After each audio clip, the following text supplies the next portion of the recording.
নমস্কাৰ বন্ধু বান্ধৱীসকল, মই আছোঁ বৰ্তমান লখিমপুৰ জিলা নাৰায়ণপুৰত আৰু মই আছোঁ শ্ৰী শ্ৰী মাধৱদেৱৰ জন্মস্থান লেটেকু পুখুৰী। আৰু এই লেটেকু পুখুৰীত কি আছে তাকে মই আজি চেনেলৰ জৰিয়তে আপোনালোকক দেখাবলৈ চেষ্টা কৰিম।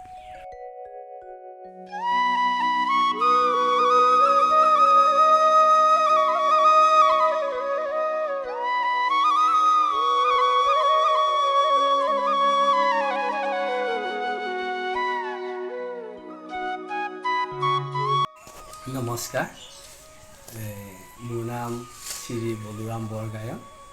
আমাক আতৰি বুলি সম্বোধন কৰে। আমি মাজুলী শ্ৰী শ্ৰী ঐতিহাসিক উত্তৰ কমলাবাৰী সত্ৰ।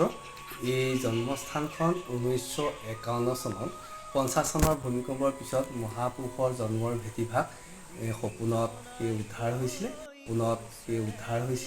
আৰু সেই সময় আমি উত্তৰ কমলাবাৰী সত্ৰ প্ৰয়াত কমলাকান্তদেৱ গোস্বামী প্ৰভূছৰ উত্তৰৰ পৰা আমাৰ উত্তৰ কমলাবাৰী সত্ৰখন স্থানান্তৰ কৰিবৰ কাৰণে ভোগপুৰ ওচৰৰ যিটো টিপলিং ষ্টেচন আছে, সেই ওচৰত এতিয়া আমাৰ 50 বিঘা মাটি আছে। আৰু গতিকে তেখেতে সেই মাটিখিনি ৰাখি সত্ৰখন আনিবৰ কাৰণে তেখেতে ভূমিখিনি ৰাখি থৈছিলে।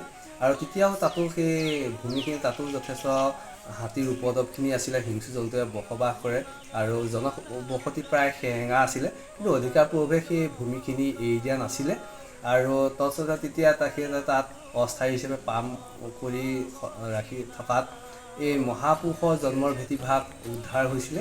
আৰু সপোনত যেতিয়া বামুণী বটগছ এজোপাই মহাপুৰুষৰ গুৰুজনৰ ভেটিভাগ আবৃত্ত কৰি আছে, উদ্ধাৰ কৰিব লাগে। গতিকে এই কথা ফাকি আমাৰ প্ৰয়াত কমলাকান্তদেৱ গোস্বামী প্ৰভূছক ইয়াৰ স্থানীয় ভকতসকলে যেতিয়া জনা লাগে, তেখেতে হাতী পিঠিতে আহি এই অটব্য অৰণ্য, ইয়াতো হিংস্ৰ জন্তুৱে বসবাস কৰে আৰু জনবসতি প্ৰায় সেৰেঙা আছিল। আৰু সকলোৱে ইয়াত গণ্যমান্য ব্যক্তিসকল গোট খাই সকলোৱে হাবিলৈ সোমাই সেই বামুণী বটগছজোপা বিচাৰি পোৱাত তেখেতে তাত দুগছ বন্তি প্ৰজ্বলিত কৰিবৰ কাৰণে সিদ্ধান্ত লৈছিলে। এগছ মহাপুৰুষ মাধৱদেৱৰ নামত, এগছ শংকৰদেৱৰ নামত। গতিকে সকলোৱে বন্তি লগাই তেখেতো অস্থায়ী পামলৈ গ'ল আৰু ভকতসকলো ঘৰে ঘৰে গ'ল।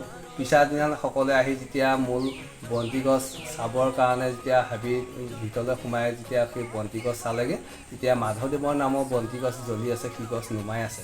তেতিয়া সকলোৱে সিদ্ধান্ত কৰিলে ইয়াৰ প্ৰকৃততে মহাপুৰুষৰ জন্মৰ ভেটি।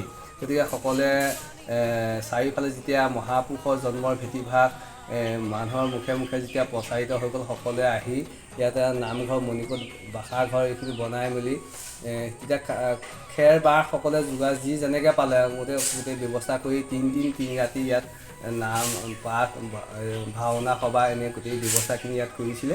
আৰু ক্ৰমান্বয়ে আজি এডুপ এডুপকৈ এই মহাপুৰুষৰ জন্মৰ স্থানভাগ আজি এই পৰ্যায়লৈ এটা পৰ্যবেক্ষিত হৈ গৈছে। আৰু এই মহাপুৰুষৰ জন্মৰ ভেটিভাগত যেতিয়া অধিকাৰপূৰ্বে প্ৰথম বন্তিগছ ৰাইজৰ সহযোগত লগাইছিলে, তেতিয়া সেই সময় সান্নিধ্য ব্যক্তিসকলে, দূৰদৰ্শী ভক্তসকলে আমাৰ কমলাবাৰীকে ইয়াৰ বন্তিগছৰ গোটেই ব্যৱস্থাটো আগবঢ়াইছিলে। আৰু আমি শিকিলোঁ। আৰু গতিকে ইয়াৰে গোটেই মাটি কালি গোটেই ব্যৱস্থাটো, আৰু যি আমাৰ লেটেকু পুখুৰী আছে, সেই ঐতিহাসিক লেটেকু পুখুৰী আৰু আলি পুখুৰী, হৰি পুখুৰী, এই 3টা পুখুৰীত 3জনা গুৰু আৱিৰ্ভাৱ হৈছিলে। শংকৰ গুৰুজন আলি পুখুৰী গ্ৰামত আৱিৰ্ভাৱ হৈছিল আৰু মহাপুৰুষ গুৰুজন লেটেকু পুখুৰী গ্ৰামত আৱিৰ্ভাৱ হৈছিল। গতিকে এই পুখুৰী দুভাগ গুৰু দুজনা জন্ম হোৱাৰ আগৰ পৰাই আছে। গতিকে তেওঁলোকে সেই ঠাইতহে জন্মগ্ৰহণ কৰিছে।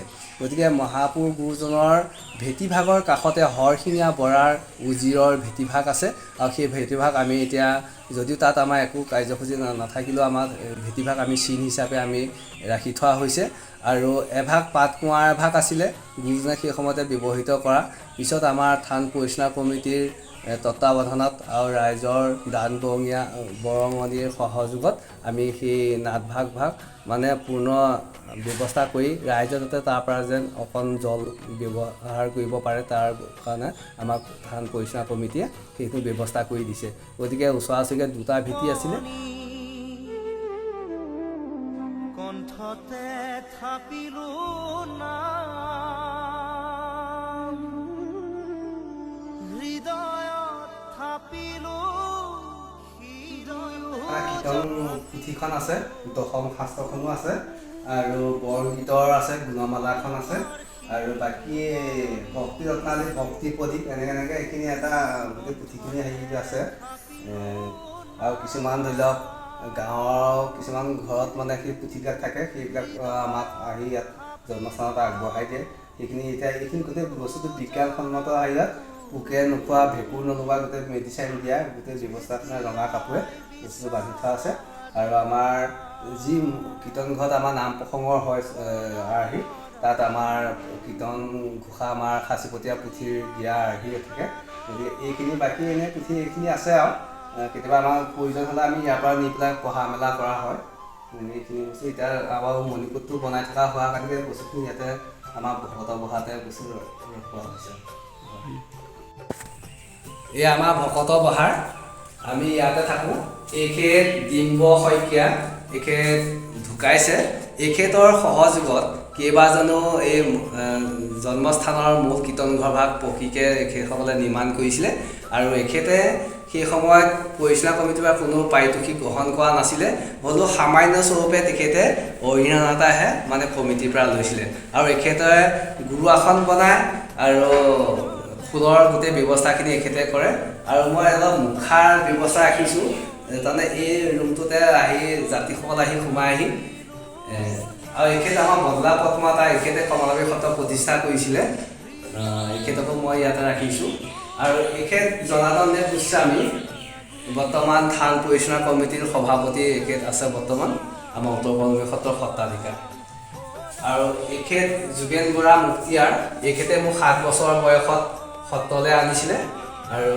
এখেতসকলেও হাবি জংঘল কাটি এই থানখন পুনৰুদ্ধাৰ কৰি আজি এই ব্যৱস্থাত আমাক দি থৈ গৈছে সান্নিধ্য ব্যক্তিসকলে আৰু এখেত প্ৰয়াত কমলাকান্ত দেৱ গোস্বামী এখেতৰ হাতে প্ৰথম বন্তি গছ আৰম্ভ হৈছিল সেই তেতিয়াৰ পৰা আমি ইয়াত জড়িত হৈ আছোঁ